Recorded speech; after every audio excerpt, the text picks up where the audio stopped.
Hello दोस्तों, नमस्ते भाई। कैसे हैं स्टूडेंट आप सभी लोग? प्यारे बच्चों, स्टूडेंट कैसे हैं?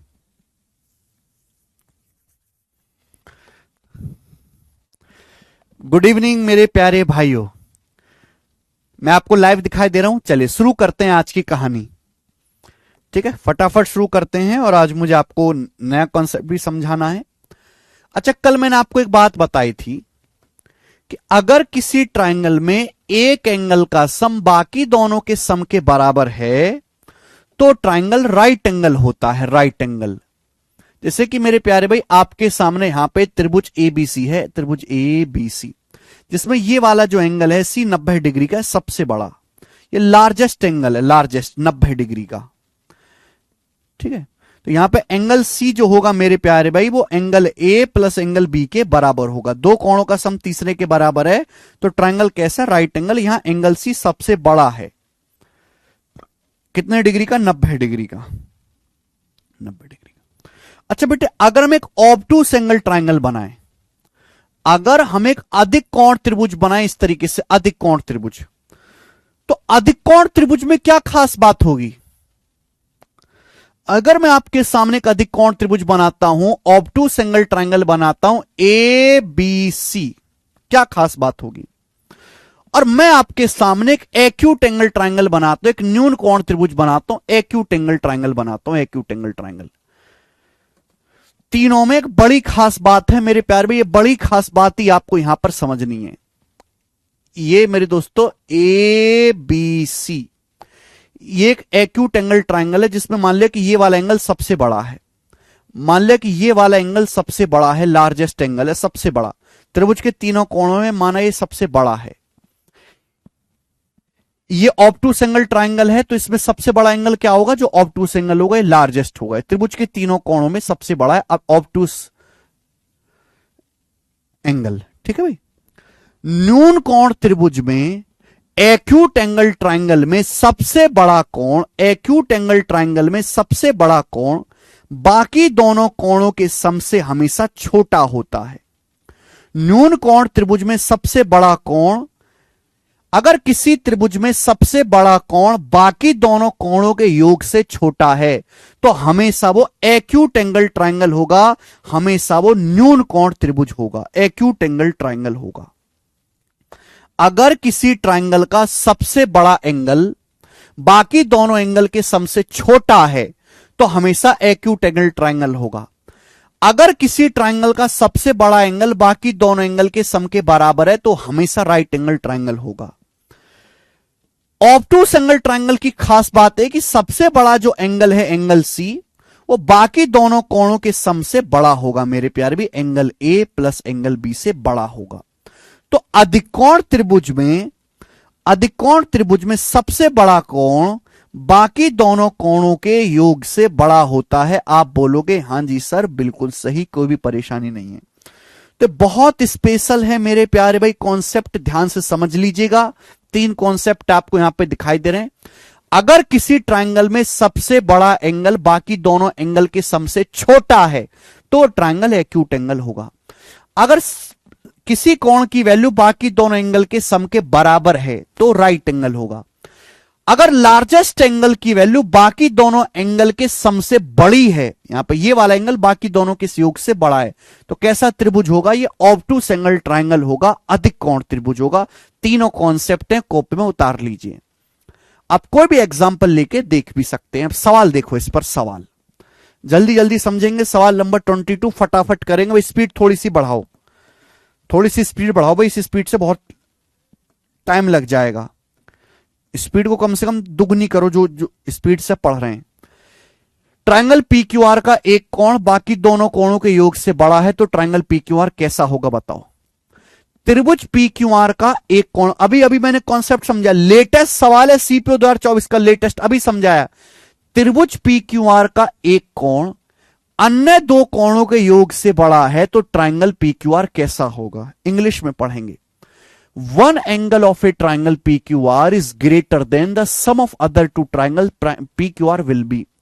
अगर किसी त्रिभुज का एक कोण बाकी दोनों कोणों के योग से बड़ा है तो यह हमेशा एक ऑब्टूस एंगल ट्रायंगल बनेगा, अधिक कोण त्रिभुज बनेगा।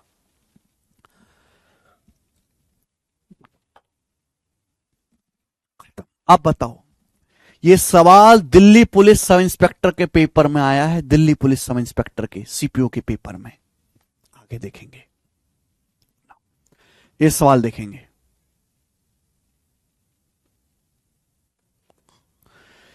यदि किसी त्रिभुज के एंगल्स का रेशियो 59:32:91 है तो त्रिभुज किस टाइप का है? ये टाइप नंबर, कॉन्सेप्ट नंबर 1 है आज की क्लास का। ये आज की क्लास का कॉन्सेप्ट नंबर 1, इस कॉन्सेप्ट पर बेस हम सवाल कर रहे हैं जी। यदि किसी ट्राइंगल के तीनों एंगल्स का रेशियो 59:32:91 है, ट्राइंगल कैसा होगा?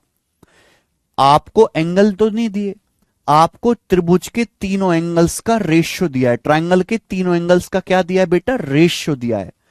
कुछ बच्चे क्या कहेंगे, यहां से एंगल्स निकालने लगेंगे, एंगल्स की वैल्यू निकालने लगेंगे। नहीं, आप ये देखो कि ये एंगल्स का रेशियो, रेशियो में कैलकुलेशन कर लो। सबसे बड़ा कोण कौन सा? ये सबसे बड़ा कोण है 91। सबसे बड़े कोण की जो वैल्यू है वो बाकी दोनों कोण के बराबर आ रही है कि बड़ी आ रही है कि छोटी आ रही है? देखो 59+32 क्या होता है? 59+32 होता है 91। 59+32 91, यानी कि लार्जेस्ट एंगल की वैल्यू 59+32 91 आ रहा। लार्जेस्ट एंगल की वैल्यू बाकी दोनों एंगल के सम के इक्वल आ रही है, यानी कि ट्रायंगल कैसा है? राइट एंगल ट्रायंगल, एक समकोण त्रिभुज है। बात खत्म। मुझे एंगल्स का मान निकालने की कोई भी जरूरत यहां पर नहीं है। नेक्स्ट, ये बताइए जल्दी से, सवाल नंबर 24।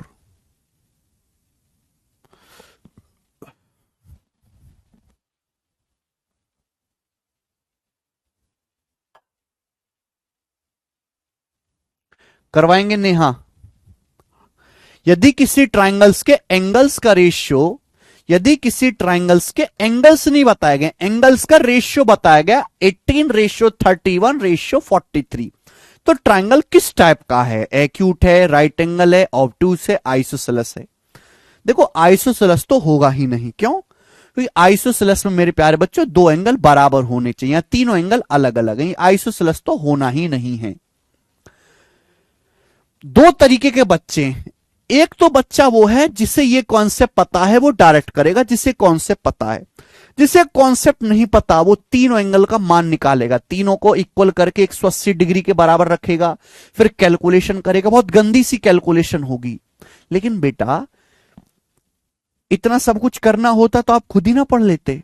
सबसे बड़ा एंगल क्या हो रहा है? सबसे बड़ा एंगल है रेशियो में 43, तो सबसे बड़े एंगल की वैल्यू बाकी दोनों एंगल के बराबर है, इक्वल है। कैसे? बाकी दोनों एंगल का सम है 18 + 31 49, बाकी दोनों एंगल का सम 49 है। ठीक है, तो आप मुझे बताओ सबसे बड़े एंगल की जो वैल्यू है, सबसे बड़े एंगल की वैल्यू बाकी दोनों एंगल के सम से छोटी है। सबसे बड़े कोण का मान अन्य दो कोणों के योग से छोटा है, तो यह ट्रायंगल कैसा हो गया? एक्यूट एंगल ट्रायंगल हो गया, न्यून कोण त्रिभुज। खत्म।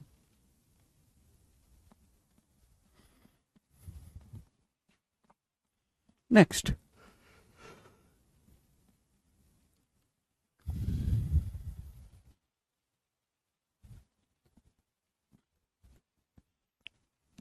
ओके, कोई सवाल छूट गया क्या बीच में? ठीक है, चलो जैसे मैं आपसे एक सवाल और पूछ लेता हूं, मैं आपसे एक सवाल पूछ लेता हूं कि बताओ एक ट्रायंगल के एंगल का रेशियो, ये क्वेश्चन आ गया कि एक त्रिभुज के तीनों कोणों का रेशियो, एक त्रिभुज के तीनों कोणों का रेशियो 7:19:10 है, तो बताओ ये ट्रायंगल कैसा है? त्रिभुज कैसा है? एक्यूट एंगल है, राइट एंगल है, ऑब्टूस एंगल है, न्यून कोण त्रिभुज है, समकोण त्रिभुज है, अधिक कोण त्रिभुज है? ये सवाल आ गया। बस इतना सा सवाल आएगा, इससे ज्यादा नहीं आएगा बेटा। जो बस इतना सा सवाल आएगा कि एक त्रिभुज के तीनों कोणों का अनुपात, एक त्रिभुज के तीनों कोणों का अनुपात, तीनों एंगल्स का रेशियो 7:19:10 है, तो बताओ ये ट्रायंगल न्यून कोण है, अधिक कोण है कि सम कोण है? तो सबसे बड़ा कोण देखो, सबसे बड़ा कोण क्या है? 19। सबसे बड़े कोण की जो वैल्यू है रेशियो में ही कैलकुलेट हो जाएगा, वो बाकी दोनों एंगल के सम के बराबर है नहीं। सबसे बड़े कोण की वैल्यू बाकी दोनों एंगल 7, 10, 17 से बड़ी है। तो largest angle other two angle के सम से बड़ा है, यानी कि एंगल ट्रायंगल कैसा हो जाएगा?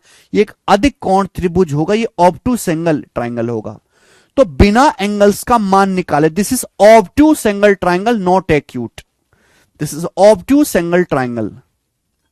Largest angle is greater than other two angles.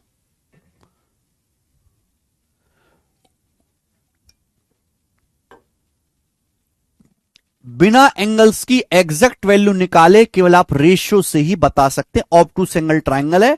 Acute angle वाले गलत हैं, एकदम गलत है बेटा, ठीक है। कितने प्यारे प्यारे कॉन्सेप्ट हैं ये सब। चलिए अगला कॉन्सेप्ट समझ में है मेरे प्यारे बच्चों? कर लोगे वैसे सवाल? क्या अब आप लोग इस कॉन्सेप्ट के सवाल कर लोगे? आप सुनते नहीं भाई, गलत बात है। अर्पिता कुमारी इससे स्लो नहीं हो सकता, मुझे स्लो करने के बाद खुद को फास्ट करने पे ध्यान दीजिए।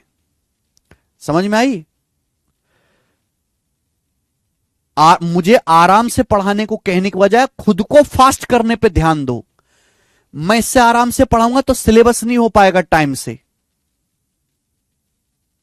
कर लेंगे, ठीक है। चलो कॉन्सेप्ट यहां पर लिखा हुआ है, थोड़ी स्पीड बढ़ाओ, अपनी स्पीड, उम्र हो गई है अब आपकी, इतना धीरे पढ़ोगे तो कैसे काम चलेगा। तीनों कॉन्सेप्ट लिखा हुआ है यहां पर, तीनों कॉन्सेप्ट पे बेस्ड मैंने आपको क्वेश्चंस करवा दिया। अब अगला कॉन्सेप्ट आएगा, यही बेस्ट तरीका होता है पढ़ने का। कॉन्सेप्ट सीखो, सवाल लगाओ, कॉन्सेप्ट सीखो, ढेर सारे सवाल लगाओ, कॉन्सेप्ट सीखो, ढेर सारे सवाल लगाओ, मुर्दे की तरह पढ़ते रहो। जब सिलेबस खत्म हो जाए मॉक टेस्ट लगा लो, नौकरी दे का पेपर दे दो, लग गई ठीक है, ना लगी तो कुछ और काम कर लेंगे। इतनी सिंपल नियम है जिंदगी का, पता नहीं आप लोगों ने क्या कर रखा है।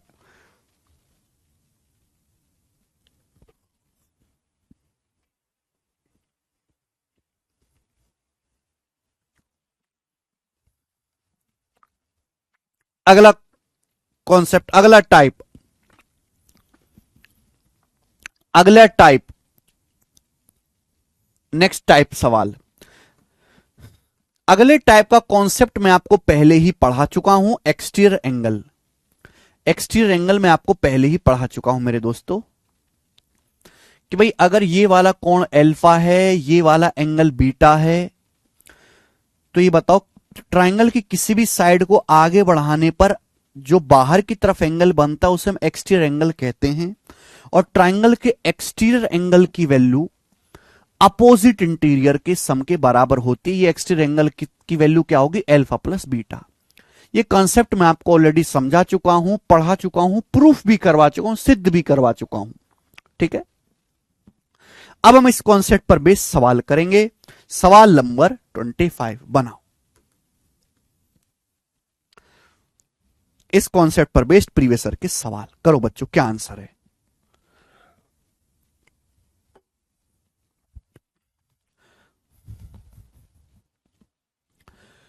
If the two interior opposite angle of an exterior angle of a triangle are 35 degree and 65 degree, then the measurement of exterior angle, देखो बिना कोई डायग्राम बनाए केवल सवाल को पढ़कर ही आप सॉल्व कर सकते हो कि एक्सटीरियर एंगल की परिभाषा है।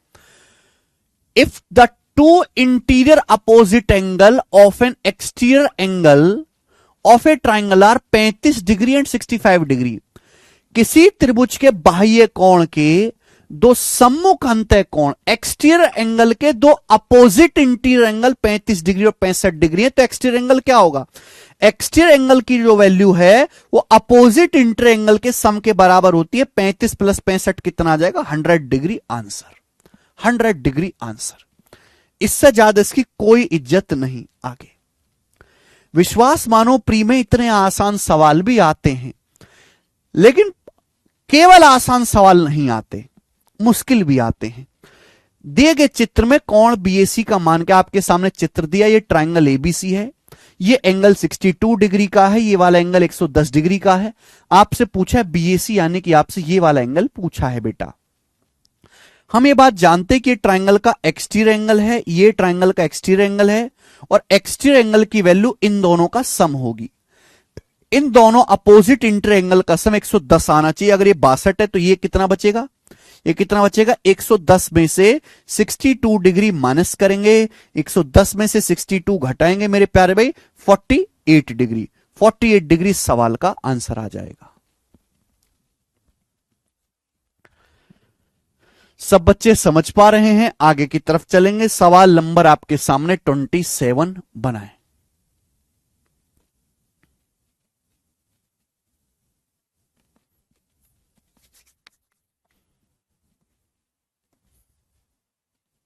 चित्र बनाइए। सवाल है, ट्राइंगल पी क्यू आर की साइड क्यू आर को पॉइंट एस तक बढ़ाया जाता है। बच्चे ट्राइंगल पी क्यू आर है, डायग्राम आपको बनाना होगा। कुछ ही सवाल होते हैं जिनमें आपको डायग्राम दिया होगा, 90% सवालों में आपको चित्र खुद से बनाना पड़ेगा, खुद से ही बनाना पड़ेगा, कोई और रास्ता नहीं है। सवाल है, ट्राइंगल पी क्यू आर की साइड क्यू आर को एस तक बढ़ाया जाता है। जब सवाल में बोला कि साइड क्यू आर को बढ़ाया जाता है तो मैं क्यू से आर की तरफ बढ़ाना है। कुछ बच्चे कंफ्यूज हो सकते हैं कि सर इधर को बढ़ाऊं कि उधर को बढ़ाऊं। अगर सवाल में यह बोला गया है कि साइड क्यू आर को आगे बढ़ाया गया तो हमें क्यू से आर की तरफ बढ़ाना है। हमें पॉइंट क्यू से आर की तरफ बढ़ाना है। ऐसे पॉइंट क्यू से आर की तरफ साइड क्यू आर को बढ़ाया जाता है। कहां, पॉइंट एस तक। ये बढ़ा दिया मैंने, तो क्यू आर को पॉइंट एस तक बढ़ाया जाता है। एंगल पी आर एस 104, ये कोण बन गया पी आर एस, ये कोण बन गया पी आर एस, यही पी आर एस हो गया 104 डिग्री का, 104 डिग्री। सवाल में आपको ये दिया है, एंगल आर क्यू पी बराबर 3/5 of angle Q P are. Q P are बताओ। यहां से ये रेशियो दिया है, अगर मैं इसको इधर लाऊंगा तो एंगल आर क्यू पी और एंगल क्यू पी आर, इन दोनों एंगल का रेशियो कितना दिया है, 3/5। इन दोनों कोणों का अनुपात 3:5 दिया है। यानी कि एंगल क्यू और एंगल पी बीच में बनता है ना। एंगल आर क्यू पी कौन सा है बेटा, एंगल आर क्यू पी ये वाला एंगल है, एंगल क्यू पी आर ये वाला एंगल है क्यू पी आर। इन दोनों एंगल का रेशियो 3:5 दिया है। इन दोनों का रेशियो 3:5 दिया है। रेशियो, ये एग्जैक्ट वैल्यू नहीं है। जब भी मेरे दोस्तों कोई रेशियो में डाटा होता है तो मैं उसको हमेशा सर्कल में बंद कर देता हूं, मेरी आदत है। बाकी टीचर क्या करते हैं कि एक्स मान लेते हैं तुरंत, 3x 5x है। मुझे एक्स में विश्वास नहीं है। सर्कल में बंद है इसका मतलब ये एग्जैक्ट वैल्यू नहीं है, ये रेशियो है बेटा, एक तरीके का रेशियो। आप भी ये आदत अपने अंदर डालो। क्यू पी आर का मान बताओ, क्यू पी आर का बताओ। अगर ये एंगल 3 रेशियो है, ये 5 रेशियो, तो एक्सटीरियर कितना बनना चाहिए, 3 + 5 8 बनना चाहिए। एक्सटीरियर एंगल की वैल्यू 8। भाई ये कौन क्या होगा, इन दोनों का सम 8। लेकिन एक्सटीरियर एंगल है कितना, 104 डिग्री। कितने गुना, 13 गुना, 13 गुना 13 8 104। तो आपसे पूछा angle Q P are, angle Q P are है 5 यूनिट, तो 5 की वैल्यू भी 13 गुना होगी। 13 पंजे 65। भाई यहां 13 गुना हो रहा है तो ये भी 13 गुना होगा, 65 डिग्री। तो 65 डिग्री सवाल का आंसर है पहला ऑप्शन 65।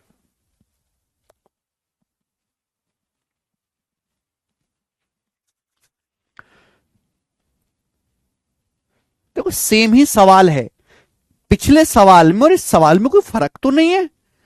यहां डायग्राम दिया हुआ है, यहां डायग्राम नहीं दिया हुआ। देखो भेदभाव भी होता, किस्मत भी मायने रखती है। ये दोनों ही सवाल प्री के पेपर में। अब किसी बच्चे की शिफ्ट में ये वाला सवाल आया होगा, उसने हद से हद ये 5 सेकंड में कर लिया होगा, हद से हद। अब दूसरे बच्चे की शिफ्ट में ये वाला सवाल आया होगा, पहले उसने चित्र वगैरह बनाया होगा, उसने 20 सेकंड में किया होगा, तो 15 सेकंड का फर्क आ गया।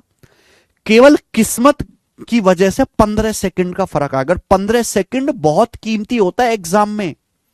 यहां पे आपको नहीं लग रहा है, यहां पे तो फ्री का टाइम है, इतनी बकैती कर सकते हैं, एग्जाम में नहीं होता। ठीक है, इसलिए किस्मत भी मायने रखती है कि आपकी शिफ्ट में कैसा सवाल एग्जामिनर ने डाला है।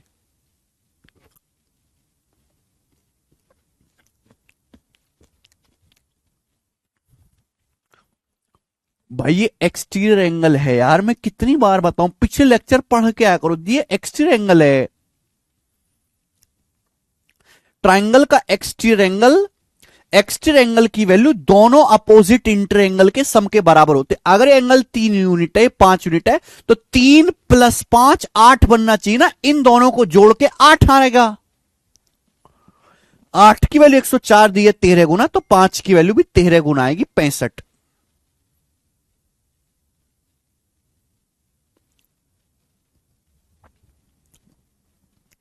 ठीक है, बहुत ज्यादा स्मार्ट है तो बिना डायग्राम बनाए भी कर सकते हैं। आगे चलेंगे, लास्ट क्वेश्चन इस वैरायटी का, लास्ट सवाल बनाओ, बहुत अच्छा सवाल लगेगा आपको ये। सवाल नंबर 28 कर मेरे भाई।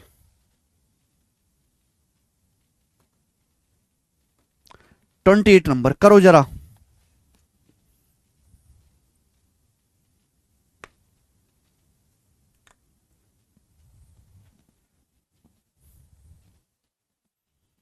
करो। वेरी वेरी नाइस क्वेश्चन, फिर मैं आपको अगला कॉन्सेप्ट समझाऊंगा। इन द गिवन फिगर, दिए गए चित्र में, आप ये स्टार फिगर बोलते बेटा, क्या बोलते हैं इसे, स्टार फिगर। ये एंगल बने हुए, ये स्टार बना हुआ है, ऐसे हम बचपन में बनाते हैं हैंड पे अपने, 1 2 3 4 5, इन पांचों एंगल का सम बताना है, इन पांचों एंगल का योग बताना है। जो कोनों पे बने हुए हैं ना 1 2 3 4 5, पांचों एंगल इनका सम बताना है। चलो बड़ा कर देते हैं, बताओ बेटा। स्टार है, 1 2 3 4 5, पांचों चौचों पे एंगल बनने, चौचों का योग बताना है आपको। क्या आएगा, क्या आएगा बताओ जल्दी से। सारी समस्या का कारण यह है कि ये जो एंगल है ये बिखरे हुए हैं, चौचों पे बिखरे हुए हैं, हमें एक जगह समट के लाना है। जब भी बिखरी हुई चीजें होती है ना ज्योमेट्री में, हमें से ध्यान रखिएगा, उनको एक जगह समेटना होता है। समेटो इनको, कैसे समेटोगे, थोड़ा सा तो दिमाग आपको बेटे लगाना पड़ेगा। चलो, एक्चुअली यहां पर छोटे छोटे कई ट्राइंगल दिख रहे हैं, आप इसको ट्राइंगल को देखो, ट्राइंगल ही तो है, ये ट्राइंगल ही तो है बेटे, ये ट्राइंगल ही तो है। आप बोलोगे हाँ सर ये ट्राइंगल है, ये एक ट्राइंगल है बच्चे। ये इस ट्राइंगल का एंगल 4 है, ये 2 है, तो ये इस ट्राइंगल का एक्सटीरियर एंगल है। भाई ये कौन, भाई ये कौन है, आप बताओ, है कि नहीं। मैं आपको कितनी बार समझा चुका हूं कि भाई किसी भी ट्राइंगल की साइड को जब आगे बढ़ाते, तो आगे बढ़ाने पर जो बाहर की तरफ जो कोण बनता है उसे हम एक्सटीरियर एंगल कहते हैं, एक्सटीरियर एंगल। और एक्सटीरियर एंगल की जो वैल्यू होती है वो अपोजिट इंटर एंगल का सम होती है। अगर ये 2 है 4 है तो एंगल कितना होगा, 2 + 4, ये एंगल 2 + एंगल 4 होगा, होगा। ये एंगल कितना है, ये एंगल 1 है, ये एंगल 1 है, ठीक है। तो ये आ गया मेरे प्यारे भाई, तो मैं इधर समेट लेता हूं। और भी कुछ परेशानी हो रही है क्या, देखो एक ट्राइंगल मुझे ये दिख रहा है, एक ट्राइंगल मुझे ये दिख रहा है। अगर मैं इस ट्राइंगल को देखूं, इस वाले ट्राइंगल को देखो, इस वाले ट्राइंगल को दिख रहा है भाई, इस वाले त्रिभुज को देखो, बुद्धि लगाया करो बेटा, बुद्धि, बहुत इंटरेस्टिंग चीजें हैं। ये इस त्रिभुज की भुजा को आगे बढ़ाया गया, अब देखो आगे बढ़ाया गया, आगे बढ़ाने पर ये वाला एंगल बन रहा है, ये वाला एंगल बन रहा है, आगे बढ़ाने पर बन रहा है एक्सटीरियर एंगल।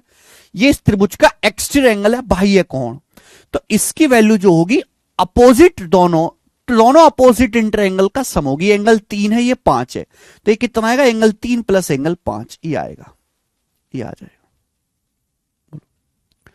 समझ में, आप बोलोगे हाँ सर समझ में आ गया, कोई भी परेशानी नहीं है, ठीक है। अब आप मुझे बताओ भाई, मैंने सारे एंगल इस एक त्रिभुज में समेट लिए, मैंने जो सारे एंगल थे 1 2 3 4 5 इस त्रिभुज में समेट लिए, इस त्रिभुज में यहां पर। अब किसी भी त्रिभुज के तीनों कोणों का योगफल क्या होता है, 180 डिग्री। किसी भी ट्राइंगल के तीनों एंगल का सम 180 डिग्री होता है। सबको अगर मैं जोड़ूंगा 1 + 2 + 4 + 3 + 5, अगर मैं इस त्रिभुज के तीनों कोणों को जोड़ दूं, 1 + 2 + 3 + 4 + 5 कितना आएगा, 180 डिग्री। और 180 डिग्री सवाल का आंसर है, सभी कोणों का योग 180 डिग्री होगा।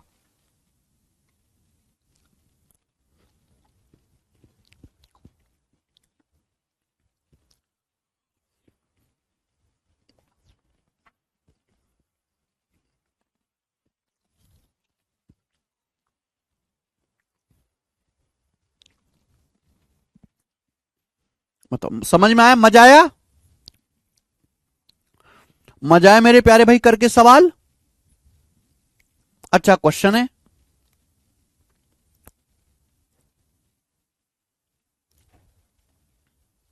हाँ, किसी भी त्रिभुज में इकट्ठे कर सकते हैं विकल्प तिवारी जी, किसी भी त्रिभुज में इकट्ठे कर सकते हैं।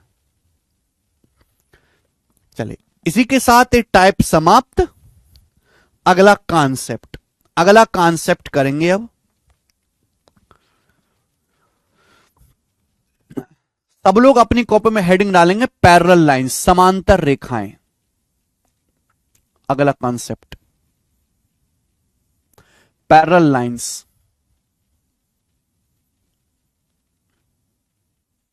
हिंदी में समांतर रेखाएं।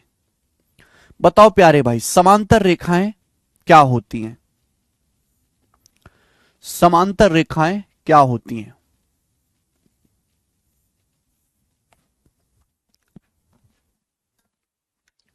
समांतर रेखाएं क्या होती हैं?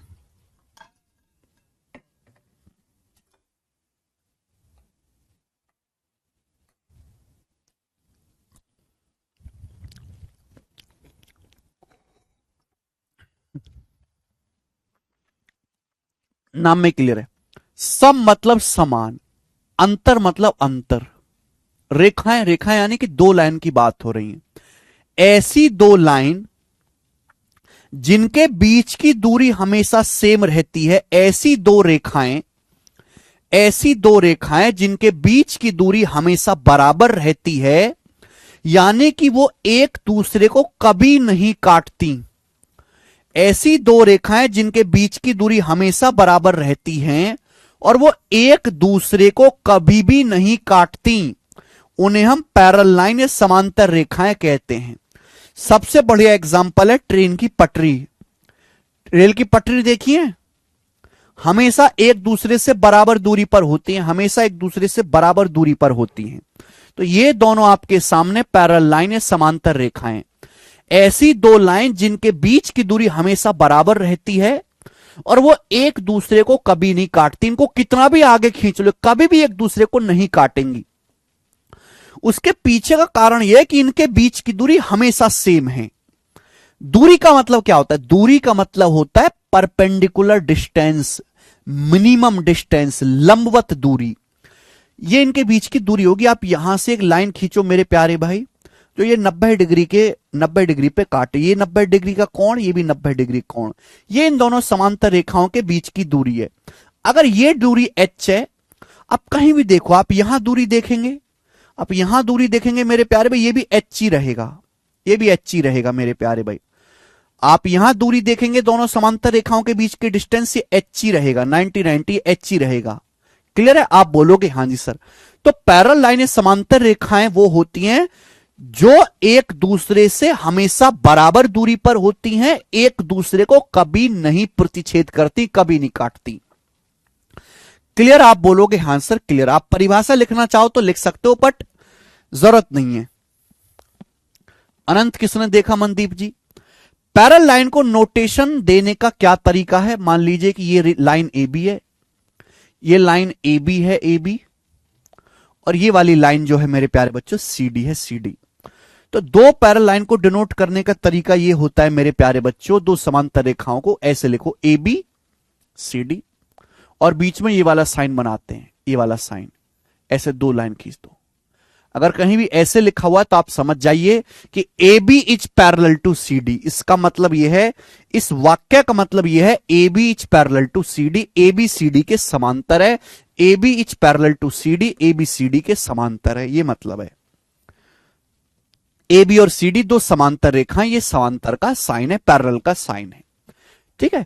तो पैरेलल लाइन मेरे दोस्तों, उनके बीच की डिस्टेंस हमेशा इक्वल होती है और एक दूसरे को, सेल चार्ज है हमारे, हाँ, एक दूसरे को कभी भी नहीं इंटरसेक्ट करती हैं। सभी को समझ में आया?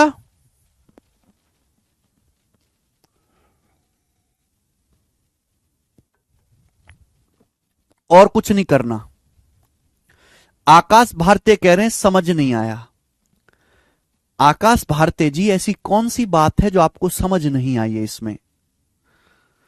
अभी राणा कह रहे हैं ये तो सबको पता होता है सर। अरे राणा जी, तुम कह रहे हो सबको पता होता है, यू भारतीय यू कह रहे हो कि मुझको समझ ना आयो।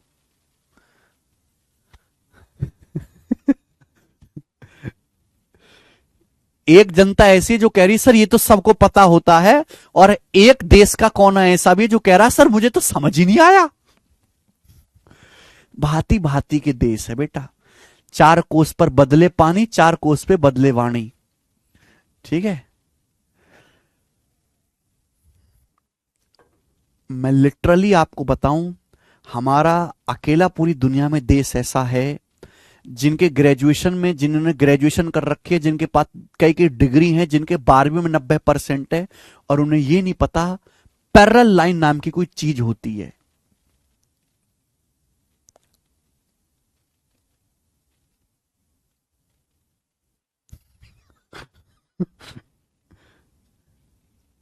सच्ची।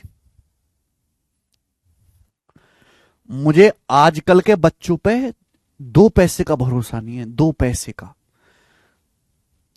मैं उनको ये मान के समझाता हूं कि जितना एक बेचारा जो ठेले पर आइसक्रीम बेचता ना, जो कभी अपने जीवन में स्कूल नहीं जा पाया, और आप आप हो, आप तो ग्रेजुएट हो, 12th पास हो, आपको और मैं उसको बराबर कैटेगरी में रखता हूं, बराबर कैटेगरी में, दोनों को बराबर मान के पढ़ाता हूं। ठीक है। मेरी नजर में आप तीसरी फेल हो तो आपको तीसरी फेल मान के पढ़ाता हूं। ठीक है।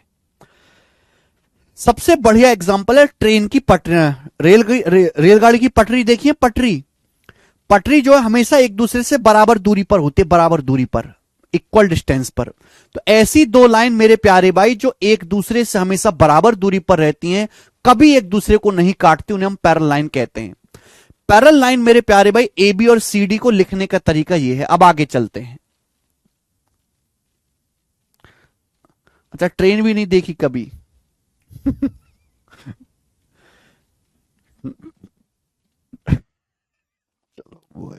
कैसे कैसे लोग हैं। भगवान मुझे बचाओ इनसे। भगवान मुझे शक्ति दो, तुमको झेलने की मुझे शक्ति दो हे प्रभु। हे लक्ष्मी मां मुझे शक्ति दे, शक्ति दे मां। चलो आगे चलते हैं भाई। ये दोनों पैरेलल लाइन है। अब ट्रांसवर्सल लाइन क्या होता है? मैं एक ऐसी लाइन खींचू टेढ़ी जो इन दोनों को काटती है। एक ऐसी टेढ़ी लाइन मैंने खींची मेरे प्यारे भाई जो इन दोनों को काटती है, दोनों को काटती है मेरे प्यारे भाई, दोनों को। क्या बोलते हैं इसे? क्या बोलते हैं मेरे प्यारे भाई? ये एक टेढ़ी लाइन है पी क्यू जो इन दोनों पैरेलल लाइन को काटती है मेरे प्यारे भाई। बताओ क्या नाम है? आपने पढ़ा होगा 9वीं क्लास में, 9th क्लास में टीचर पढ़ाता है। अच्छा तुम तो तीसरी फेल हो, सॉरी। पी क्यू, इसको हम बोलते हैं ट्रांसवर्सल लाइन। क्या है बेटा? Transversal line. Transversal line, transversal line, त्रियक रेखा।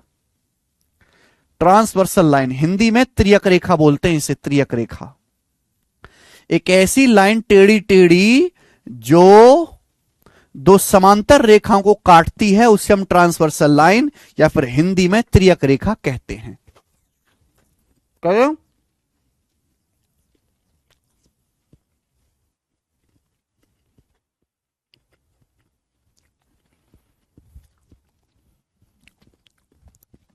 हिंदी में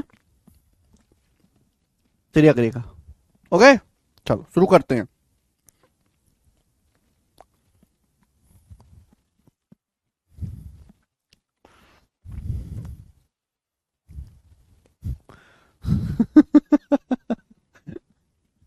ये तुमको जब मैं तुम्हारा मजाक उड़ाता हूं तुम्हें बुरा तो नहीं लगता किसी को? क्योंकि मैं बहुत उड़ाऊंगा, है ना। अभी तो तुम्हें और मुझे कई महीने साथ रहना है।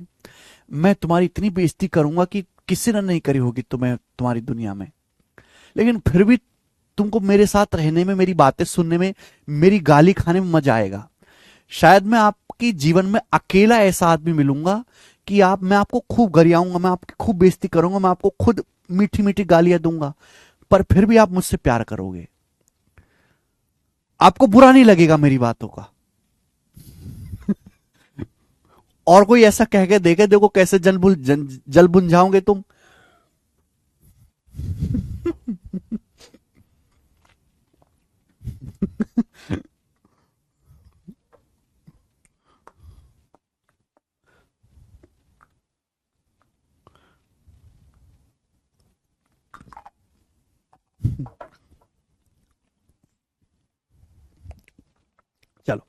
तो पैरेलल लाइन है, ट्रांसवर्सल लाइन। अब यहां से कॉन्सेप्ट शुरू करते हैं। देखो यहां बहुत सारे कोण बन गए मेरे प्यारे, बहुत सारे कोण बन गए, यहां पर दिखाई दे रहा है, बहुत सारे कोण बन गए। अब देखो ध्यान सुनेगा मेरे प्यारे भाई, ये वाला, ये त्रिकोणमिति ज्योमेट्री की पहली थ्योरम है जिसको बिना प्रूफ किए ही सही मान लिया गया है मेरे प्यारे भाई। ये वाला कोण और ये वाला कोण सेम पोजीशन पे, सेम पोजीशन पर है, सेम पोजीशन पर। ये वाला कोण और ये वाला कोण सेम पोजीशन पर है, सेम पोजीशन पर। ये दोनों कोण हमेशा बराबर होते हैं, बराबर। इसको हम बोलते हैं करस्पॉन्डिंग एंगल्स। क्या बोलते हैं बेटा? Corresponding angles, corresponding angles, corresponding angles. समझ में आई बात? करस्पॉन्डिंग एंगल्स, ये मैं हटा दे रहा हूं, करस्पॉन्डिंग एंगल्स। हिंदी में इसको कहते हैं मेरे प्यारे बच्चों संगत कोण। हिंदी में क्या नाम है इनका? संगत कोण।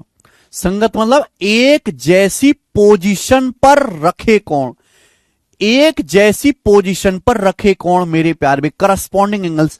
ये दोनों कोण बराबर होते हैं। मैं नाम देता हूं कि अगर ये वाला एंगल 1 है, ये वाला एंगल 5 है, तो ये दोनों कोण बराबर होंगे। ये एंगल 1 और एंगल 5 इक्वल होंगे, इक्वल। एंगल 1 और एंगल 5 इक्वल होंगे। कि अगर ये दोनों कोण बराबर नहीं हुए, ये दोनों कोण बराबर नहीं हुए, सपोज ये ऐसे है, ये बराबर नहीं हुए, ये 36 डिग्री का है और ये 30 डिग्री का है, तो 30 डिग्री का तो थोड़ा सा अलग बनाना पड़ेगा, थोड़ा सा ऐसे टेढ़ा हो जाएगा, ये टेढ़ा। तो पैरेलल लाइन कहां रही फिर? ये पैरेलल लाइन बचेंगी नहीं। पैरेलल लाइन होने की शर्त यही है कि भैया ये दोनों कोण सेम होंगे, ये एक जैसी पोजीशन पे रखें। इन्हें बोलते हैं करस्पॉन्डिंग एंगल्स, संगत कोण। समझ में आया? करस्पॉन्डिंग एंगल हिंदी में संगत कोण। ओके, कोई दिक्कत तकलीफ परेशानी? अब मैं सारे कोण का नामकरण कर देता हूं मेरे प्यारे भी। नामकरण, ये एंगल 1 है, ये एंगल 2 है, 2, ये एंगल 3 है, ये एंगल 4 है, 4, 4, ये एंगल 5 है, ये एंगल 6 है, ये एंगल 7 है, 7, और ये वाला जो एंगल है मेरे दोस्तों 8 है, 8। 1 2 3 4 5 6 7 8, यहां पे बहुत सारे एंगल्स ये बन रहे हैं। तो एक जैसी पोजीशन पे जो एंगल रखें, एक जैसी पोजीशन पे, वो हमेशा इक्वल होंगे। बताओ एंगल 1 किसके बराबर है? 5। मैं आपसे खुद पूछूंगा ये एंगल 4 किसके बराबर होगा? एंगल 4 किसके बराबर होगा? तो 4 की जगह क्या लिखा हुआ? देखो नीचे 4 की जगह क्या लिखा हुआ? 8। 4 की जगह यहां नीचे क्या लिखा हुआ? 8। एंगल 4 एंगल 8 के बराबर होगा, 8 के बराबर। ये देखो एंगल 2 की जगह क्या लिखा हुआ है बच्चे? 2 की जगह क्या लिखा हुआ है? 6। 2 की जगह क्या लिखा हुआ है? 6। तो एंगल 2 एंगल 6 के बराबर होगा। बताओ ये एंगल 3 की जगह क्या लिखा हुआ? नीचे है ना, ये 2 के नीचे 3 है, या 6 के नीचे 7 है, तो एंगल 3 किसके बराबर होगा? 7 के। ये सब करस्पॉन्डिंग एंगल्स होते, ये होते संगत कोण। दीज आर करस्पॉन्डिंग एंगल्स, संगत कोण। ये करस्पॉन्डिंग एंगल्स हैं, संगत कोण। समझ में? जो एक जैसी पोजीशन पर लिखे हुए हैं इन्हें हम करस्पॉन्डिंग एंगल्स या फिर हिंदी में संगत कोण कहते हैं। आगे चलते हैं मेरे प्यारे भाई। अब नेक्स्ट अल्टरनेट एंगल्स, ये बहुत इंपॉर्टेंट कॉन्सेप्ट मैं आपको बताने वाला हूं। Alternate angles, alternate angles, alternate angles Hindi में इसको कहते हैं एकांतर कोण, एकांतर कोण। अल्टरनेट एंगल्स हिंदी में कहते हैं एकांतर कोण मेरे प्यारे भाई, एकांतर कोण, हिंदी में एकांतर कोण क्या है अभी समझाते हैं मेरे प्यारे भाई। ध्यान से सुनना, एक बार में समझने की कोशिश करना, एक बार में समझने की कोशिश करना मेरे प्यारे भाई। अच्छा,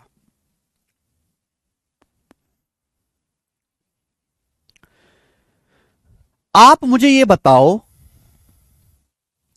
कि ये एंगल 3 किसके बराबर है? एक ही बार समझाऊंगा, ढंग से समझ लेना। ये एंगल 3 किसके बराबर है मेरे प्यारे भाई? एंगल 3 किसके बराबर है? एंगल 7 के बराबर है, करस्पॉन्डिंग एंगल।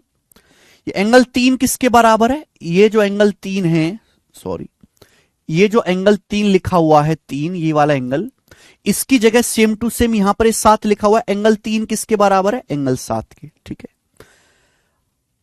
अब बताओ एंगल 7 किसके बराबर है, एंगल 7 किसके बराबर है। मैं आपको बता चुका हूं, जब भी दो लाइन एक दूसरे को काटती हैं तो आमने सामने के कोण बराबर होते हैं। ये कोण थीटा, ये कोण theta, vertical opposite angle equal होते हैं।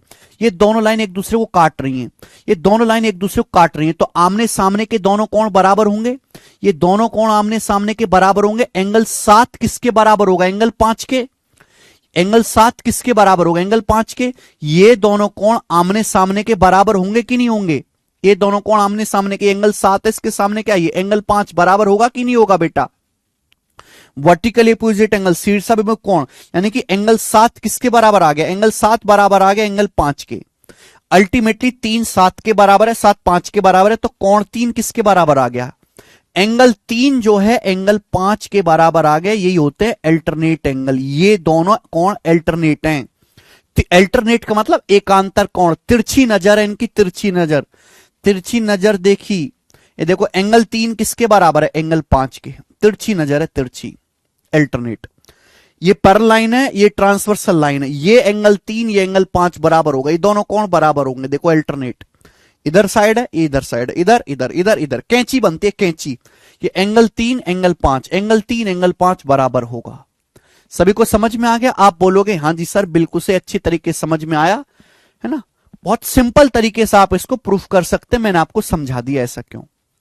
ठीक है, हटा दूं मैं ये, चलो। बिल्कुल इसी तरीके से जैसे एंगल 3 एंगल 5 के बराबर है, वैसे ही मैं आपसे पूछूं एंगल 4 किसके बराबर होगा। जैसे एंगल 3 एंगल 5 के बराबर है, वैसे ही मैं आपसे पूछूं कि एंगल 4 किसके बराबर होगा, एंगल 4 किसके बराबर होगा, बताओ। तो कैंची चलेगी, एंगल 4 किसके बराबर होगा, तो 4 के यहां क्या है 6, तो एंगल 4 किसके बराबर होगा, एंगल 6 के। ये अल्टरनेट एंगल होते हैं, अल्टरनेट एंगल, ध्यान रखिएगा मेरे प्यारे भी, अल्टरनेट एंगल।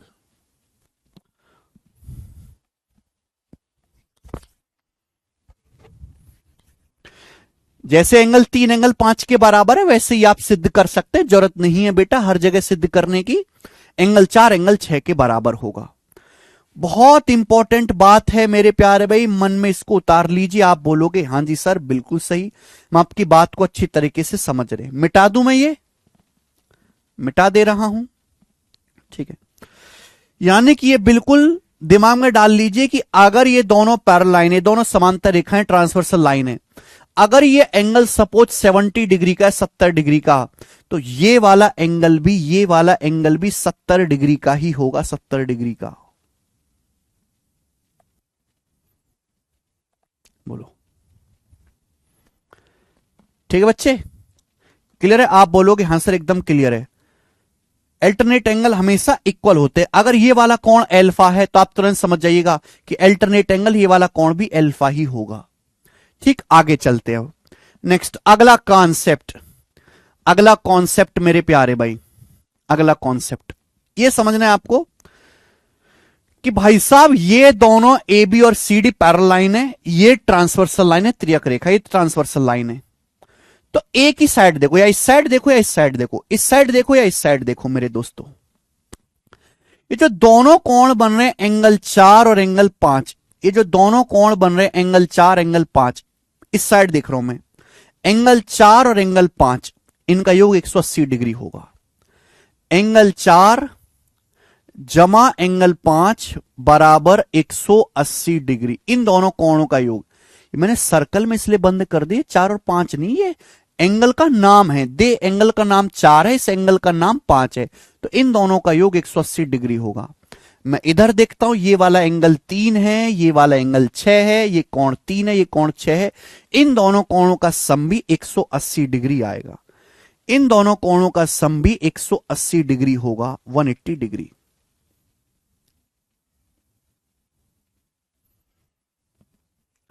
क्लियर है मेरे प्यारे बच्चों। आप बोलोगे हां जी सर बिल्कुल सही, कोई परेशानी नहीं है, हम अच्छी तरीके से समझ गए।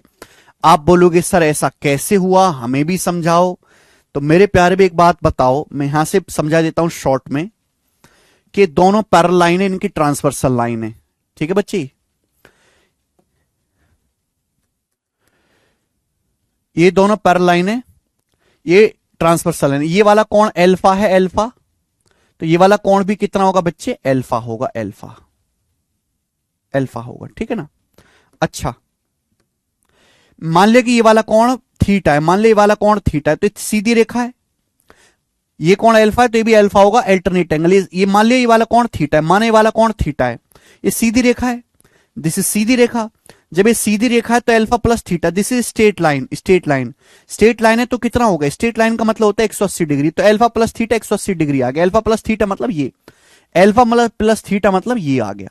इन दोनों का सम कितना आ गया, 180 डिग्री आ गया। इन दोनों का सम कितना आ गया, 180 डिग्री, अल्फा प्लस थीटा, ये तो देखना था इन दोनों का सम, ठीक है ना। आप बोलोगे हाँ जी सर बिल्कुल, ये थीटा है तो ये भी थीटा आएगा, ये थीटा है तो ये भी थीटा आएगा, तो इन दोनों का सम भी कितना आएगा। अगर मैं अल्फा और थीटा, अगर मैं अल्फा और थीटा इन दोनों को जोड़ता हूं तो कितना आएगा मेरे प्यारे भी, 180 डिग्री, 180 डिग्री। तो चाहे आप इधर देखो चाहे इधर देखो, हमेशा 180 डिग्री आएगा, हमेशा 180 डिग्री। सिंपल सी बात आपसे पूछते हैं, दोनों पैरेलल लाइन है, ये ट्रांसवर्सल है, ये दोनों पैरेलल लाइन है, ट्रांसवर्सल है। ये वाला एंगल 124 डिग्री का है, 124 डिग्री का। मैं आपसे पूछता हूं ये वाला कोण कितना होगा, ये वाला कोण जल्दी से बताओ, ये कोण कितना होगा। सेकंड भर से पहले आना चाहिए, सेकंड भर से पहले। तो आपको समझना चाहिए मेरे प्यारे भाई की, चाहे साइड देखो चाहे साइड देखो, सम 180 होगा। अगर 124 है तो कितना आएगा, इन दोनों का सम 180 होना चाहिए। 180 में से 124 घटाओ, 180 में से 124 डिग्री घटाएंगे 56 डिग्री, तो ये वाला कोण 56 डिग्री का आएगा।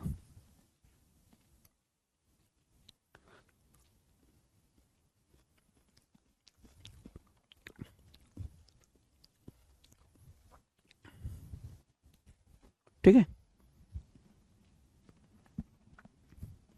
समझ गए बेटा। यानी कि एक तरफ के वन साइड के इंटीरियर एंगल 180 डिग्री बनाएंगे, सारे कॉन्सेप्ट लिखे हुए हैं, ठीक है। अगर आप 9वीं क्लास में ट्यूशन गए होंगे स्कूलों का, तो मुझे कोई भरोसा नहीं आपकी तरह स्कूलों पर, लेकिन ट्यूशंस पे भरोसा है, ट्यूशन में पढ़ाया जाता है।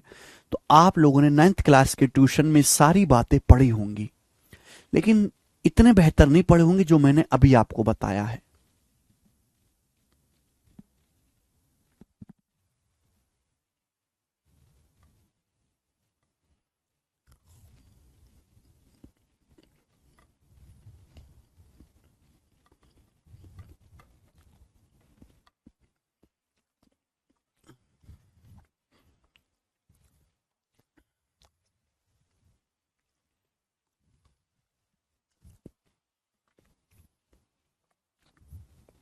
ठीक है, इनको हम बोलते हैं एडजेसेंट एंगल।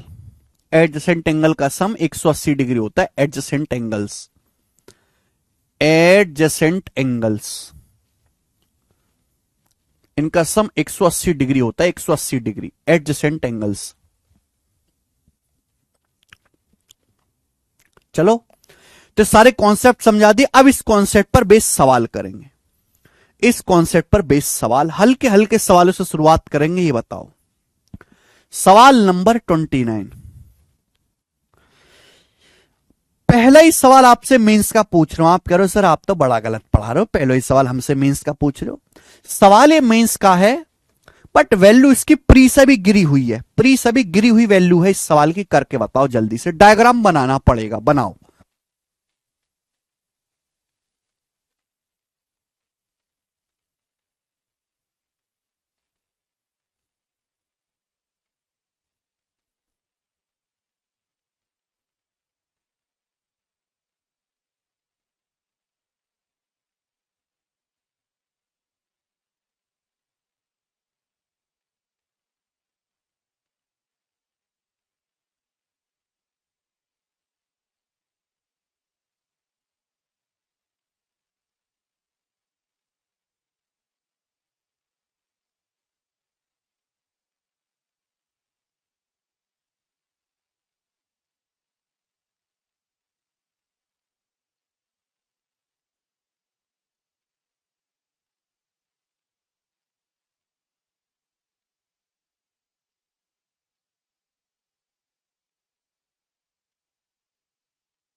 यदि एक ट्रांसवर्सल लाइन दो पैरेलल लाइन को कट करती है, एक ट्रांसवर्सल लाइन दो पैरेलल लाइन को कट करती है, and the difference between two interior angle on the same side of transfer is 40 degree. बोला है त्रियक छेदी रेखा के एक ही तरफ के दो आंतरिक कोणों के बीच का अंतर 40 डिग्री। ये ट्रांसवर्सल लाइन है, इसके एक ही तरफ के जो दो कोण है, यानी कि ये वाले दो कोण, इसको मैं नाम देता हूं अल्फा और बीटा, इनका डिफरेंस 40 डिग्री है। इनका जो डिफरेंस है 40 डिग्री है।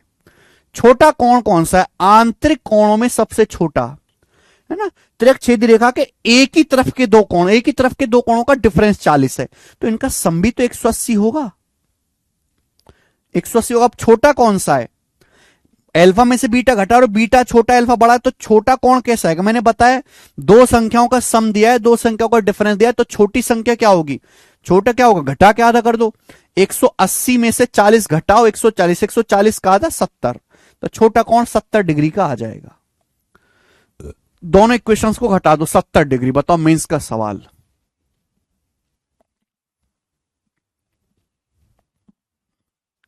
सवाल नंबर 30, जल्दी से अगला सवाल बनाए मेरे प्यारे भाई। इस सवाल का क्या आंसर है? फटाफट करेंगे।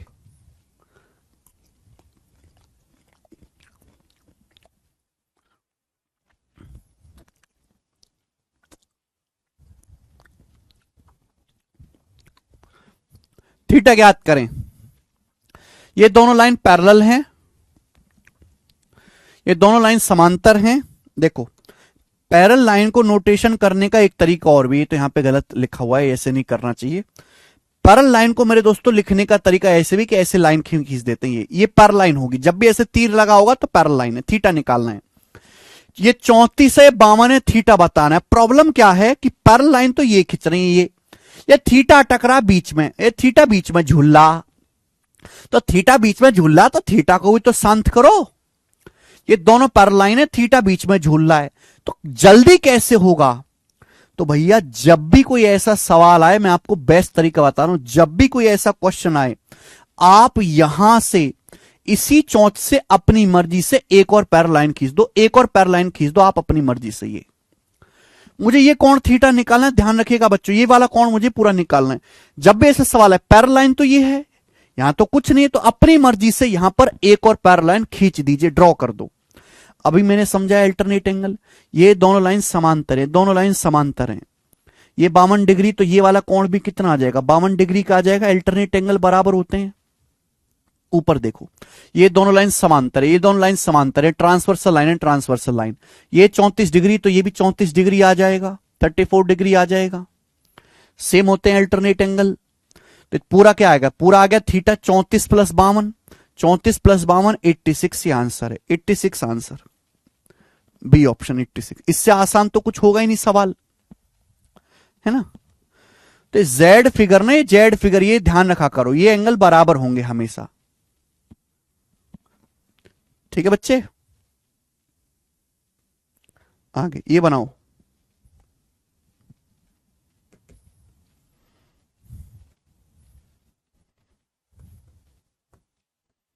अगला सवाल देखे चित्र में ABDE समांतर है, एक्स का सप्लीमेंट्री एंगल क्या होगा? Find supplementary angle of X. AB और DE पैरेलल हैं, तो दोनों लाइन पैरेलल हैं, these two line are parallel.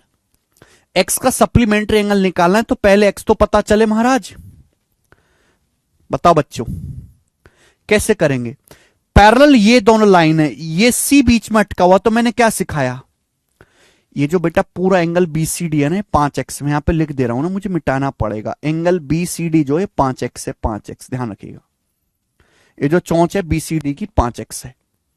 मैंने क्या सिखाया कि जब भी ऐसा सवाल है तो बीच में टकरा है, तो यहां से अपनी मर्जी से पैरेलल लाइन खींच दो। यहां अपनी मर्जी से 5x था, अपनी मर्जी से एक पैरेलल लाइन खींच दो, एक समांतर रेखा खींच दो अपनी मर्जी से। मर्जी चलेगी हमारी, सरकार है हमारी, ठीक है भाई, अपनी मर्जी चलाएंगे। ये हुआ, पैरेलल लाइन खींच दीजिए। अब बताओ, ये वाला एंगल 3x है, तो ये वाला एंगल भी 3x होगा। अल्टरनेट एंगल, अल्टरनेट अल्टरनेट लगेगा, 3x 3x alternate Z figure. ये पूरा 5x था, ये पूरा कोण बीसीडी 5x था, मैंने मिटा दिया। ये 3x है तो कितना बचा 2x, ये 3x है तो कितना बचा 2x, 3x और 2x 5x होता है। आप बोलोगे हाँ जी सर। अब आप मुझे बताओ, ऊपर वाली दोनों लाइन पैरेलल हैं, ये लाइन और ये लाइन दोनों समांतर हैं, और ये एक ही तरफ के कोण है, एक तरफ के कोण, ये एक साइड के दो कोण है, तो इन दोनों को जोड़ के 180 आना चाहिए, इन दोनों को जोड़ के, इन दोनों को जोड़ के 180 आना चाहिए। अभी मैंने समझाया ये दोनों लाइन है समांतर, ये ट्रांसवर्सल है, तो एक ही तरफ के दोनों कोण है, इनका जोड़ 180 होना चाहिए, इनको जोड़ के 180 आना चाहिए। आना चाहिए कि नहीं आना चाहिए? तो आप बोलोगे सर आपने क्या कड़ी बात बताई, लगा दो 180 कर दो यहां से जम्बुरे।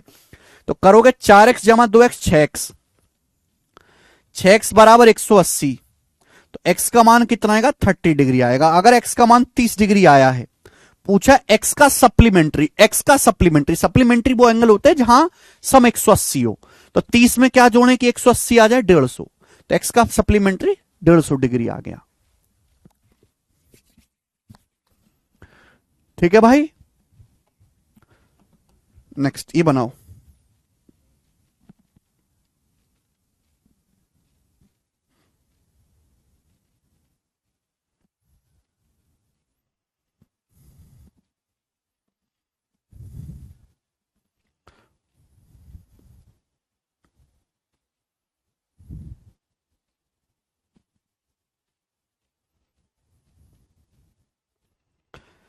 जल्दी से करेंगे फटाफट। x का मान निकालना, ये एंगल कितना है 2x प्लस 15, ये जो एंगल बीच में झूल रहा है कितना है 2x जमा 15, 2x प्लस 15। अब मैंने क्या सिखाया, देखो तरीके तो और भी हैं, पर वो तरीके धोखा दे सकते, ये ऐसा जो हर सवाल में लगेगा। हो सकता है कभी कभी एक आध स्टेप ज्यादा लिखना पड़ जाए, लेकिन कभी धोखा नहीं देगा बेटा, हर सवाल में लगेगा। अपनी मर्जी से पैर लाइन खींच दो, यहां पर पैर लाइन खींच दीजिए, ये 35 है तो ये भी कितना आ जाएगा 35 ही आ जाएगा, 35 डिग्री। बताओ, ये 110 है तो ये कितना आएगा, ये 110 है, अगर ये वाला कोण 110 है 110, तो ये वाला कोण कितना आएगा, इन दोनों का सम 180 होना चाहिए है भाई। ये दोनों समांतर रेखाएं, ये ट्रांसवर्सल है, ट्रांसवर्सल एक ही तरफ के दो कोण, एक ही तरफ के दो कोण 180 होना चाहिए। अगर 110 है तो कितना आ जाएगा 70 डिग्री आ जाएगा, 70। तो बताओ टोटल कितना आ गया, टोटल आ गया 70 जमा 35, ये टोटल आ गया 70 जमा 35 105, तो टोटल 105 आ गया। तो 2x बराबर आ गया 105 में से 15 घटाएंगे 90 है, तो x की वैल्यू आ जाएगी 90 बटे 2 45, 45 डिग्री x का मान आ गया।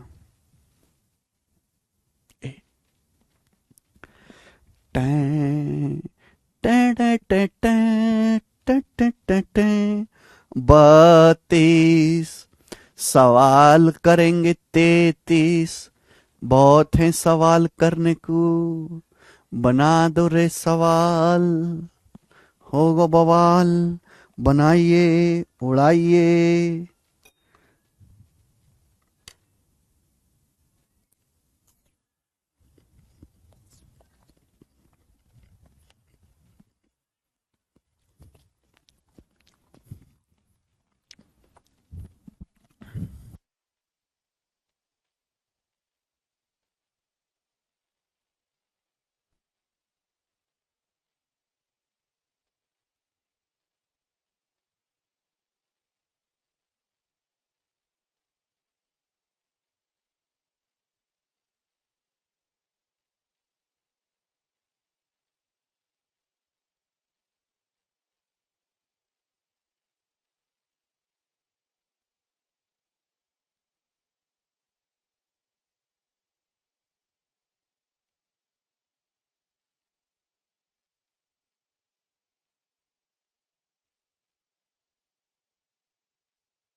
60 डिग्री सब बच्चों का हो गया।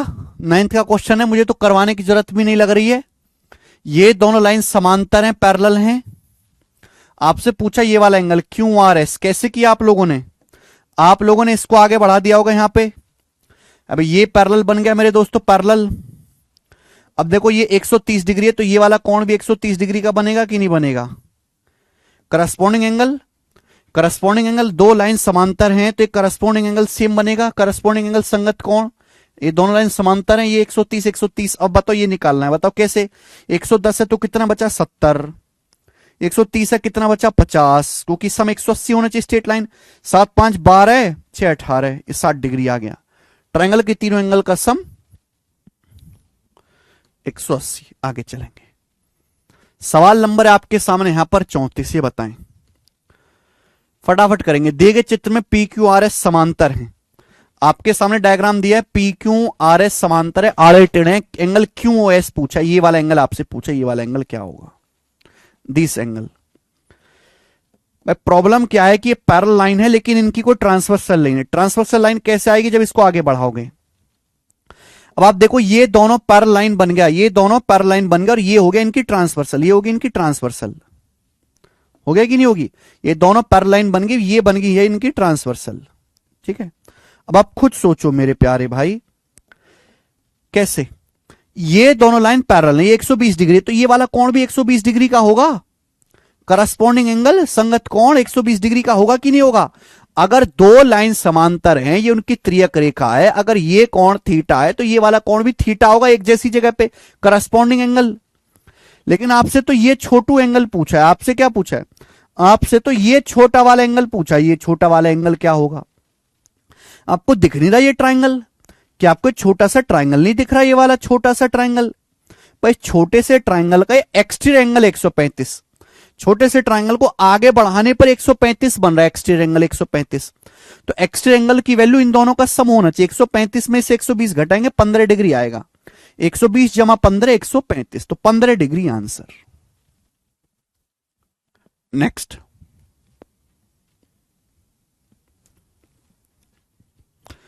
पैंतीसवां सवाल बनाएं।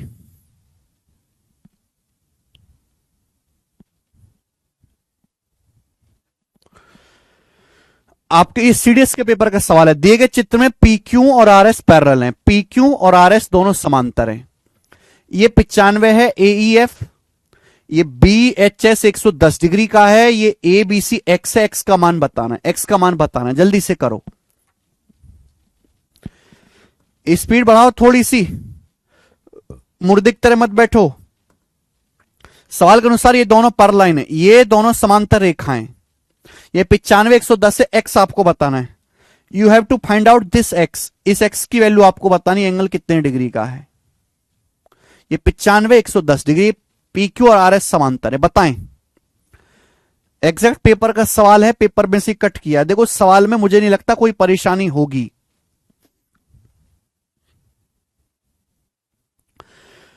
ये दोनों लाइन पैरेलल है, पैरेलल। ये ट्रांसवर्सल लाइन है, ट्रांसवर्सल लाइन त्रियक रेखा, ट्रांसवर्सल लाइन है, ट्रांसवर्सल लाइन। ये 95 डिग्री है तो ये भी 95 डिग्री का आ जाएगा, 95 डिग्री का, ये 95 डिग्री का आ जाएगा। करस्पॉन्डिंग एंगल ये 95, ये 95, करस्पॉन्डिंग एंगल, दो लाइन पैरेलल है, ये ट्रांसवर्सल लाइन है, तो ये अल्फा, ये अल्फा, करस्पॉन्डिंग एंगल सेम होगा 95 95, संगत कोण। अब हमें एक्स निकालना है तो हमें इस ट्राइंगल पे ध्यान देना होगा, हमें केवल इस ट्राइंगल पे ध्यान देना होगा। एक्स तो इसी ट्राइंगल में आ रहा है ना, तो मुझे इसी ट्राइंगल पे ध्यान देना है। अच्छा ये 110 डिग्री का है, तो ये वाला कोण कितना बचेगा? 70 डिग्री का। ये 70 डिग्री का होगा, स्ट्रेट लाइन है, 70 डिग्री का होगा, 70 डिग्री का। ये कोण 70 डिग्री का आ जाएगा क्योंकि सीधी रेखा है।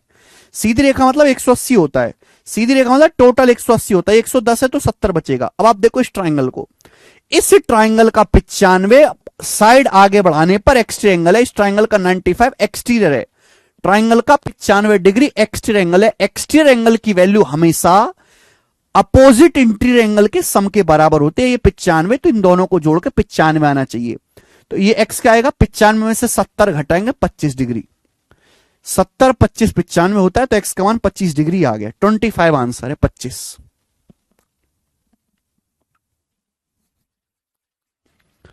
ठीक है।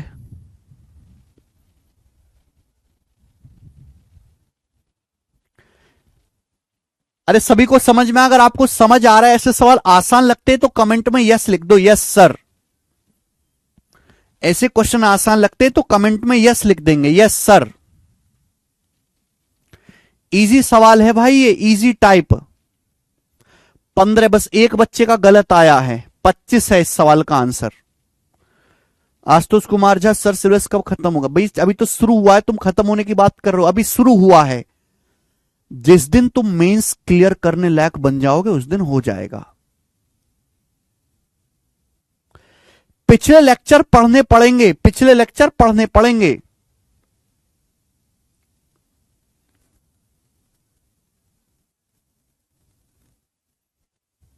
ओके, तब होगा आगे। प्रैक्टिस से आता है बेटा, प्रैक्टिस से। जितनी ज्यादा प्रैक्टिस करोगे, जितने ज्यादा इस तरीके के सवाल करोगे, उतना ज्यादा आपका दिमाग खुलेगा। ये देखेंगे, सीडीएस के पेपर का सवाल है, सीडीएस का प्रीवियस ईयर क्वेश्चन बनाएं। हैवी सवाल लग रहा है, हैवी ड्राइवर क्वेश्चन। दिए गए डायग्राम में एबीसीडी पैरेलल है, एबीसीडी पैरेलल है, एसीबीडी पैरेलल है, ये एसी और बीडी पैरेलल है। ईएसी 40, ईएसी ये वाला कोण 40 डिग्री का है। एफडीजी ये वाला कोण 55 डिग्री का है। ये एक्स आपसे पूछा है, एच भी एक्स आपसे पूछा है। डायग्राम बड़ा कर दूं मैं, डायग्राम बड़ा कर दूं। एबीसीडी पैरेलल है, एसीबीडी पैरेलल है, मैं डायग्राम को बड़ा कर दे रहा हूं। इस डायग्राम में एबीसीडी ये दोनों लाइन पैरेलल हैं, एबीसीडी। एसीबीडी पैरेलल है, एसीबीडी ये दोनों लाइन पैरेलल है। एबीसीडी पैरेलल है, एसीबीडी पैरेलल है, ठीक है। तो आप हमें ये बताओ कि ये 40 डिग्री का कोण है, ये 55 डिग्री का कोण है, 40 डिग्री 55 डिग्री। पूछा क्या? पूछा ये वाला एक्स कितना होगा, ये एक्स है। ये देखो सब ना इधर उधर भटक रहा है, ये सब ड्रामा इधर उधर भटक रहा है सब। तो एक जगह इकट्ठा करो, जब तक एक जगह इकट्ठा नहीं करोगे होगा नहीं। अब ये बताओ कि ये दोनों लाइन बीडी और ये एसी पैरेलल है, समांतर। ये 55 डिग्री का है, तो ये वाला कोण भी 55 डिग्री का होगा। करस्पॉन्डिंग एंगल संगत कोण। दो लाइन अगर पैरेलल हैं, ये ट्रांसवर्सल लाइन है, ये वाला कोण 55 है, तो ये वाला कोण भी 55 होगा। पूरे जाल को देखोगे तो कंफ्यूज होगे। जितनी जरूरत हो उतना ही देखा करो। जब मैं कह रहा हूं इन दोनों लाइन को देखो तो इसके अलावा और कुछ ना दिखे, ये ट्रांसवर्सल लाइन है, ठीक है भाई। अब बताओ,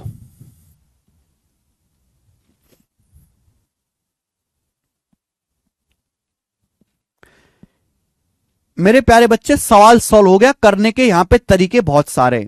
ये 55 डिग्री है तो ये एंगल भी 55 डिग्री होगा, vertically opposite angle, vertically opposite angle. ये 55 है तो ये भी 55 होगा, वर्टिकली अपोजिट एंगल। आप बोलोगे आंसर शीर्षाभिमुख कोण। ये दोनों जो हैं लाइन एक दूसरे कट कर रही है, वर्टिकली अपोजिट एंगल है, शीर्षाभिमुख कोण। अच्छा ये 40 डिग्री है, ये 55 डिग्री है, तो ये एंगल कितना आएगा बताओ। त्रिभुज के तीनों कोणों का योगफल 180 डिग्री होता है। 40 जमा 55 95, तो 180 में से 95 घटाओगे 85, 85। तो आपको समझना चाहिए मेरे प्यारे भाई। अब मुझे तो लेकिन ये एक्स निकालना है, ये एक्स निकालना है। देखो जितनी जरूरत हो उतना ही देखा करो, जितनी जरूरत हो उतना ही देखा करो। एक्चुअली आपको जैसे ये आर्ट आपको अपने अंदर लानी पड़ेगी कि जितनी जरूरत हो उतना ही देखा करो, जरूरत से ज्यादा दिखना बंद हो जाए। जब मैं एक्स की बात कर रहा हूं तो एक्स के अलावा कुछ और दिखना चाहिए, आपको दिखना ही नहीं चाहिए। जब आप एक जगह कैलकुलेशन कर रहे हो तो वही दिखे और कुछ दिखे ही ना। ये दोनों पैरेलल लाइनें इनकी ट्रांसवर्सल है, क्या ये करस्पॉन्डिंग एंगल नहीं है, क्या ये संगत कोण नहीं है?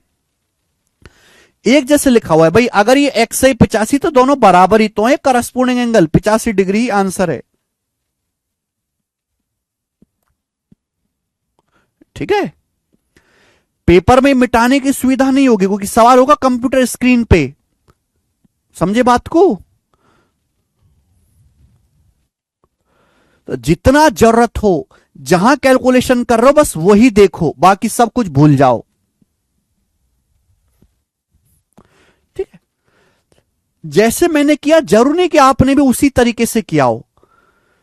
जैसे मैंने किया जरूरी नहीं कि आपने भी वैसे ही किया हो, अलग तरीके से भी सोच सकते हैं। ये बताओ जल्दी से क्या आंसर है। 37वां सवाल करेंगे।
कर पाए 2.7।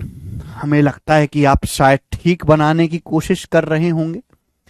सवाल में बोला है ट्राइंगल पी क्यू आर में एक्स और Y P Q P R पर ऐसे पॉइंट हैं कि आप एक पहले ट्राइंगल बनाओ। आप ना पहले एक ट्राइंगल बनाओ इस तरीके से। मैंने ट्राइंगल बनाया, अच्छा ट्राइंगल बनाएंगे बेटे हम। तो this is the triangle P Q R. Now solve it. सवाल में बोला है एक्स और Y P Q P R पर ऐसे पॉइंट हैं कि एक्स वाई क्यू आर के पैरेलल है। तो मेरे दोस्तों पी क्यू पर एक पॉइंट एक्स है और पी आर पर एक पॉइंट वाई है, और एक्स वाई और क्यू आर आपस में पैरेलल हैं, यानी कि समांतर है। These two lines are parallel. मैं नहीं कह रहा, सवाल कह रहा है पी क्यू पी आर पर दो पॉइंट एक्स वाई हैं, एक्स वाई क्यू आर के पैरेलल है। Y Z angle X Y R के कोण समद्विभाजक हैं। Y Z is angle bisector of X Y R. तो ये एंगल एक्स वाई आर बन गया। This is angle X Y R, ये एंगल एक्स वाई आर बन गया। वाई जेड इसका बाइसेक्टर, यानी कि एक ऐसी लाइन खींची जाती है मेरे दोस्तों वाई जेड, तो जेड यहां पे आके मिलेगी। ये वाई जेड एक ऐसी लाइन खींची जाती है जो एक्स वाई आर को बाइसेक्ट करे। बाइसेक्ट करने का मतलब ये थीटा थीटा हाफ हाफ हो गया, ये हाफ हाफ हो गया, बाइसेक्ट हो गया मेरे दोस्तों। वाई जेड जो है एक्स वाई आर का बाइसेक्टर है, आधा आधा हो गया बाइसेक्टर।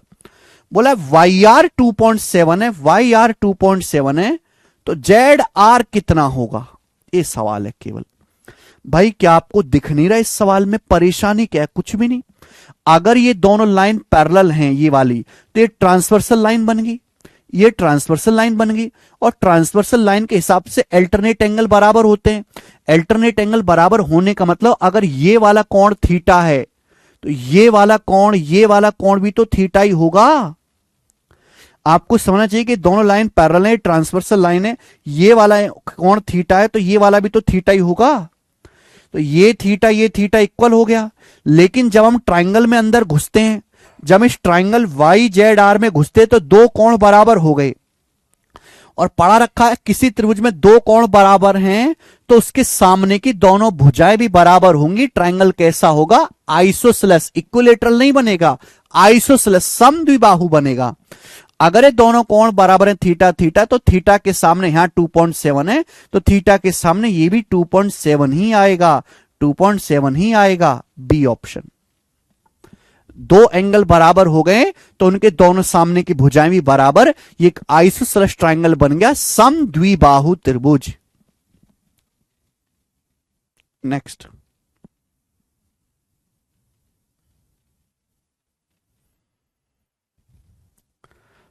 लास्ट क्वेश्चन, सवाल नंबर 38 बनाएं।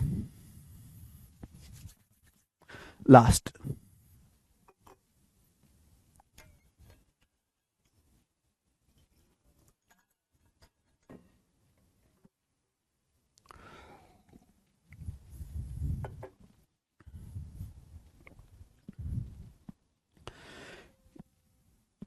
यदि ए बी और सी डी पैरेलल है तो alpha plus beta plus gamma क्या होगा? ये दोनों लाइन पैरेलल हैं, समांतर। This is alpha, this is beta, this is gamma. Find out alpha beta gamma, alpha plus beta plus gamma. मैंने समझा है जब भी ऐसे सवाल आए, ये दोनों पैरेलल हैं लेकिन गामा यहां बीच में अटका हुआ, तो यहां से एक पैरेलल खींच दो, यहां से मेरे दोस्तों एक समांतर रेखा खींच दीजिए। भाई तीनों लाइन पैरेलल हैं, ये तीनों लाइन पैरेलल हैं। तो आप देखो ये बीटा है तो ये वाला कोण कितना होगा? ये एक तरफ के एडजेसेंट एंगल है, बीटा है तो कितना होगा? 180 डिग्री माइनस बीटा। इन दोनों का सम 180 होना चाहिए था। अभी ये दोनों लाइन पैरेलल हैं, ये दोनों लाइन पैरेलल हैं, ये ट्रांसवर्सल लाइन है, एल्फा है तो ये कितना होगा? 180 degree minus alpha, 180 degree minus alpha होना चाहिए। दो लाइन पैरेलल हैं, ये ट्रांसफर है तो ये दोनों कोणों का सम 180 होगा, इन दोनों का सम 180 होगा। ठीक, अब आपको तो निकालना है alpha plus beta plus gamma. ये देखो, ये देखो, ये दोनों लाइन एक दूसरे को यहां कट कर रही हैं, तो आमने सामने के एंगल का सम, आमने सामने के एंगल बराबर होना चाहिए, vertical opposite angle, vertical opposite angle. ये दोनों लाइन एक दूसरे को यहां पे कट कर रही हैं, तो आमने सामने के वर्टिकल अपोजिट एंगल बराबर होंगे। टोटल एंगल कितना है? ये टोटल एंगल कितना है? टोटल जोड़ो कितना है? 180 में 180 जोड़ूंगा 360, 180 में 180 360, माइनस अल्फा माइनस बीटा बराबर गामा। ये माइनस अल्फा माइनस बीटा उधर राइट साइड में चला जाएगा, तो alpha plus beta plus gamma क्या आ जाएगा बेटे? 360 डिग्री आ जाएगा, 360। और ये आंसर भी होगा सी ऑप्शन।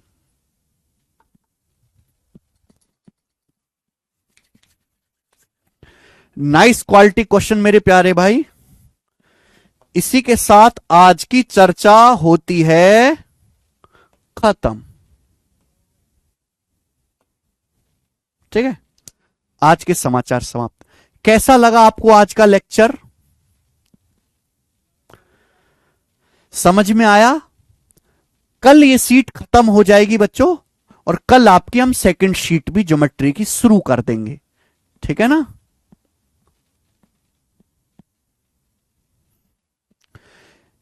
एक और तरीका भी है सोचने का, पर इसको हर बच्चा सोच लेगा। आसान है, कोई दिक्कत नहीं है। ये डायरेक्ट रिजल्ट भी है, रट भी सकते हो, पर क्या रटना है, इसे सिंपल सा है। ठीक है भाई? प्रैक्टिस के लिए मेरे दोस्त आप हमारा टेलीग्राम चैनल सभी बच्चों ने ज्वाइन कर रखा है आपने हमारा।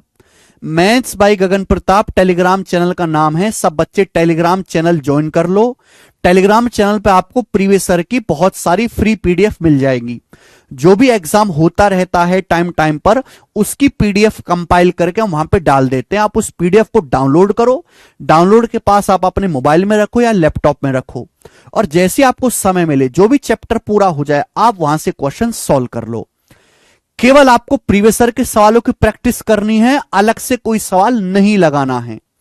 हम YouTube पर भी बहुत सारी फ्री वीडियो अपलोड करते हैं, समय मिलता है तो आप उनको देखते रहा करो। हमारा YouTube चैनल है मैथ्स वंडर इन सेकंड्स।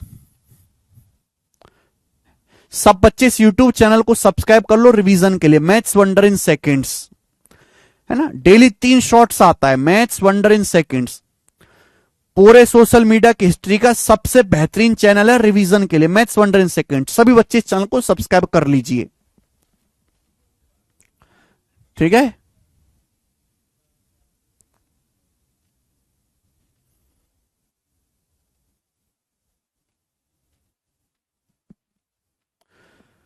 कल मुलाकात होगी अब हमारी। आप में से सीजल की तैयारी कौन कर रहा है, जो स्पेशल सीजल की तैयारी कर रहा है? कॉन्सेप्ट किंग कैसे खरीदे? कॉन्सेप्ट किंग बुक आपको अमेजन फ्लिपकार्ट पे मिल जाएगी आसानी से। अब तो सभी के पास होगी भी। कॉन्सेप्ट किंग बुक तो अब तो सबके पास होगी।